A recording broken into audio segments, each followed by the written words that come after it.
Hey everybody, it's Jenny McGarvey, and I am back with you again today to share with you how I planned in my classic size Happy Planner. This is the Be Happy, Be Bright, Be You, and we are working on the week of November 28th through December 4th. Please forgive me, there was a tiny bit of technical difficulty.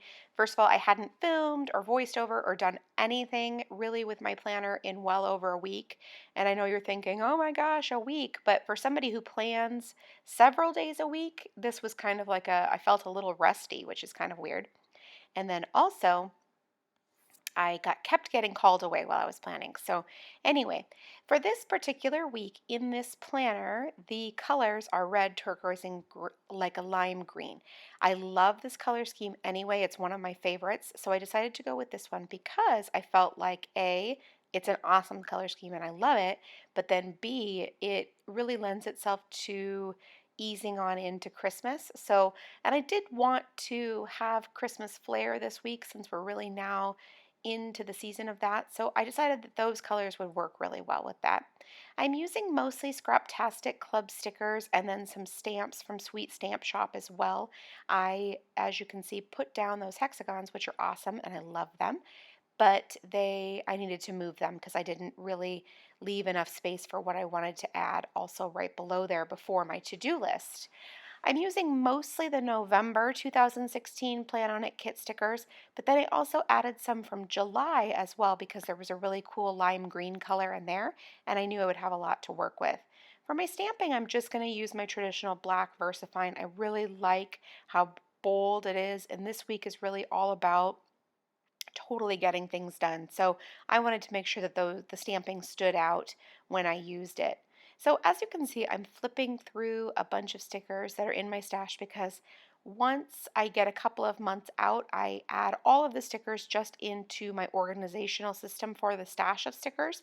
So I don't have the July stickers separate, like in a kit or whatever, any longer. So I knew that I needed that awesome lime green cleaning sticker, so I had to go digging for it. But it's okay because I'm really happy with it and I'm glad to have found it.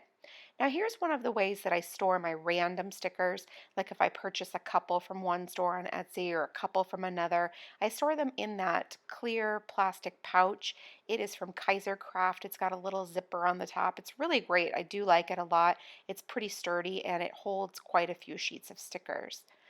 So now I first found that little label sticker that leaves room for the cute little icon, and then I added the cute little basketball icon and the information that was necessary.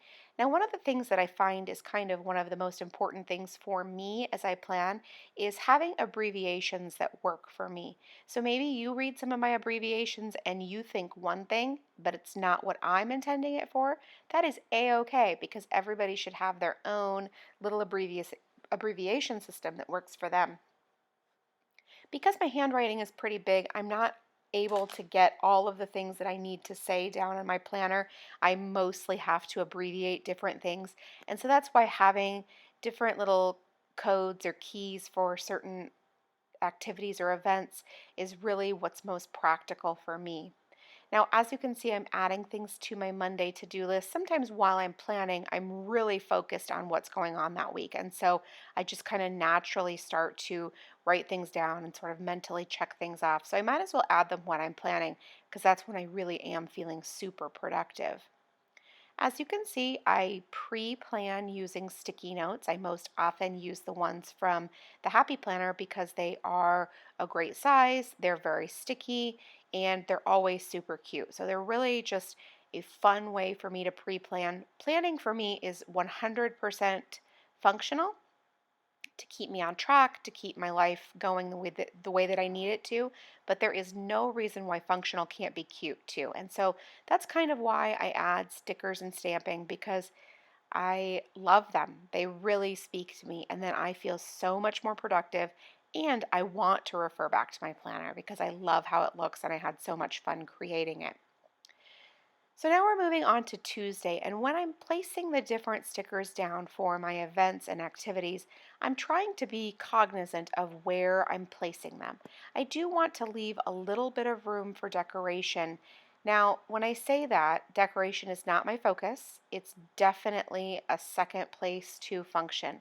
However, because I know I'll have a little bit of room for decorating, a couple of stickers, maybe a couple of stamps, I want to leave space that's also well laid out in addition to my stickers being well placed. So I just try to be mindful of that when I'm placing stickers.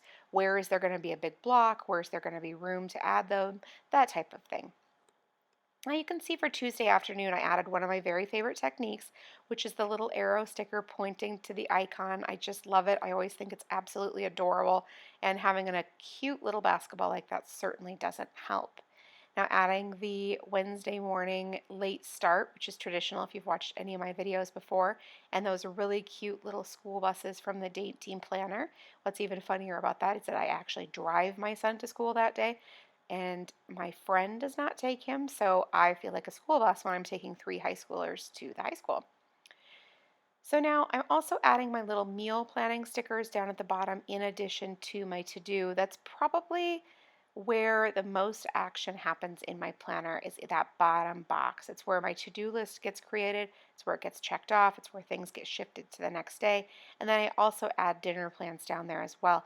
Meal planning goes hand in hand for me with planning because I look at my overall week and then I decide what we're going to have for dinner based on the evening's activities. So for me, they are totally intertwined, and I can't imagine doing it a different way. But that's because most of my activities are evening based. I don't have too many daytime events and activities that I need to take care of. Now I'm still following along with the red and the lime green and the turquoise. And so I used that little half circle label sticker and I put it lined up with the bottom line instead of the top line. And so that's kind of a fun way to change things up. And then I will also now look for some more decorative elements to include with that half sticker. Because while it looks perfectly fine right there, I really would like to add a little bit of contrast from the whites at the bottom of the label to the page. That little washi looking tape strip really helps right there. But I also want to add just a little bit more, and I know that if I look back through the July stickers, I'll hopefully be able to find something that will work. So I found the cute little emoji, which is perfect because I do like to use the really happy positive ones, and then I can write in the activity on that label sticker. Now I have that all finished and it's time to start kind of thinking through some of the other elements that I will use as well. And I never can remember if there's a to-do list sticker in those headlines, and I don't know why. You would think a year later or almost a year later I would be on top of that, but it's okay, it's no big deal. So I'm going to find the to-do list sticker and then also, sorry about that. Then also a sticker that will help notate the header, the to-do header as well. So sometimes, actually probably more than sometimes, the majority of the time I stamp that just because I have some stamps that I really like to use. But then for example right here, adding that sticker that says get it done is super cute, changes things up and adds that fun little bit of layering that really just makes my planner stand out or makes that particular little section stand out. So now as you can see, I finished the first half of my week, which is very exciting because A, I'm halfway done. Well, okay, maybe not halfway done, but you know what I mean. And we're going to move on into the weekend, which is of course everybody's favorite part of the week. I'm going to naturally stick with the same color scheme and the same overall feel, which it's a little bit fragmented because I'm just looking for different color elements that aren't all together in one kit. I'm definitely combining a whole bunch of different things, sort of like this little quarter box that I turned on its side and then added the basketball sticker to as well. I feel like with some of the stickers, you're pretty locked into how you use them. There's not a whole lot of room to make them your own, but then in some cases, there's definitely ways that you can make them your own. So like the quarter boxes, turn them on your side. There's no reason you can't use them that way. And maybe they fit a little bit better or they just work better in a space or work better for the things that you need to notate.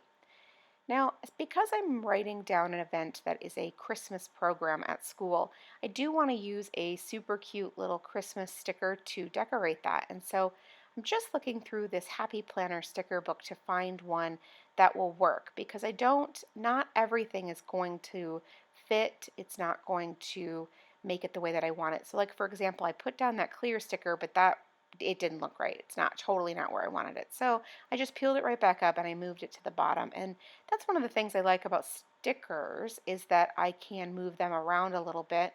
And if it doesn't end up being exactly where I wanted it, I can make that work. Now, for some reason, I felt like skipping the Thursday to-do list.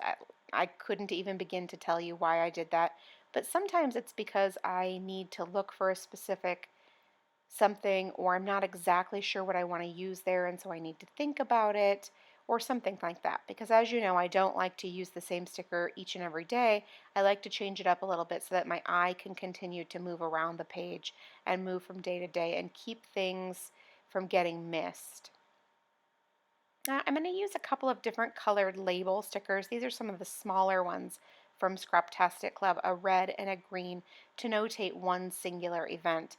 I like the way that that looks. It really stands out on my page, and because they're the same shape, even though they're different colors, but because they're the same shape, your eye is drawn to it, and I feel like it is categorized into one event. Now here's a sweet stamp shop from Basic Tabs. That box is always a favorite of mine to use. It's the perfect size for adding enough information for an event. So I wouldn't use it for one that I only need to write a couple of words. I use it for ones where I need to add some more things. And then I'm also going to stamp this just super, super cute Santa. This is from the Peekaboo Santa or Pinkaboo Christmas. I'm sorry, I'm completely having a brain malfunction, and add it right to the side there. I think it's absolutely, positively an adorable way to notate a Christmas party. I just think it's so fun, and those stamps are just the most adorable things ever. So there we go. I found my bubble checklist for Thursday. I don't know what took me so long, but I found it, so that's all that really matters. So now, like I mentioned in the beginning, I like to be cognizant of where my little stickers and activity things are going to go because I want to make sure that if I'm going to have blank space, I'm going to have space that I can use for decoration. So I wanted to be able to stagger that over the weekend, so maybe using the top Saturday box and the middle Sunday box for decor as opposed to using ones that line up right next to each other. I'm just looking for a small little icon sticker that's going to work to go in that box because sometimes you know as well as I do that maybe you've used the one that's perfect for that particular activity or you don't have the right color. But so sometimes it can be kind of a challenge to find that, but ultimately I usually do. So now the last thing I'm going to do is add the decorations. Right here, I feel like I could totally let this be. It's super cute. It's great. I don't need to add anything else. I could absolutely. But because I have some decorative stickers, I might as well. So I'm going to go through the older stickers in my stash. This is the decorative envelope of stickers. And I'm going to find a couple lime green ones that will work for decor because I want to impress upon the red and the green, and I know that I don't use green very often since it's not a favorite color of mine, so I might as well take the opportunity to use it this week in my planner. So now I added a couple of just purely decorative stickers, two decorative stickers. So when you look at the end finished product, you can remember that functional can still be totally cute. A couple of strips of washi tape, one of which, this red one with the green trees, I really like it, and then this Scotch tree sticker. This came from Target in the seasonal section, and again, I couldn't even not buy it because I think it's so cute and I love all the little trees on it and stuff. And quite frankly, I think you really could probably use it for other times of the year as well, since it's really just a green and a blue color scheme. But luckily for me, this worked out great with these colors for this particular week. So we have two decorative stickers, two little decorative strips of washi tape, and then now I'm going to add a couple more little stamps from the Sweet Stamp Shop. This is that Peekaboo Christmas one with that super adorable little reindeer. I mean, do you see how cute that is with him poking out right there? And then I'm also going to find this fall into Christmas stamp set. It's just got these really cute little icons. And I'm going to pull out that little holly berry stamp and just add a couple of those as well, just for teeny tiny little decorative accents. So once you see that, you'll be able to understand that the decorations, I feel like they really add a lot, but when you go through, I only have just a handful of purely decorational items. For me, finding functional items that are super cute is key. I'm going to use my Prismacolor color pencils to color in all these stamps now. And you don't have to use Prismacolors. You could absolutely use Crayolas. That's totally what I used for a while. They work great. They are inexpensive. You might even already have them at home. I love using colored pencils to color in the planner because you're not going to have any bleed through and you don't even have to give that a worry. And you could actually also erase it if there was any problems as well. So I will add all of the little red for the Santa and then also for the reindeer. And then I will go ahead and color in him with this darker brown and then use a lighter brown for the contrasted parts as well. That is it for me. I'm just going to finish coloring up. Thank you so much for watching this week. I really do appreciate it. If you enjoyed it, please leave me a thumbs up. It lets me know that you liked the video, and it also lets YouTube know the types of things that you like to see. If you have any questions or comments, please leave them in the box below, and I will do my best to get back to you. Thank you so much, and make it a great day.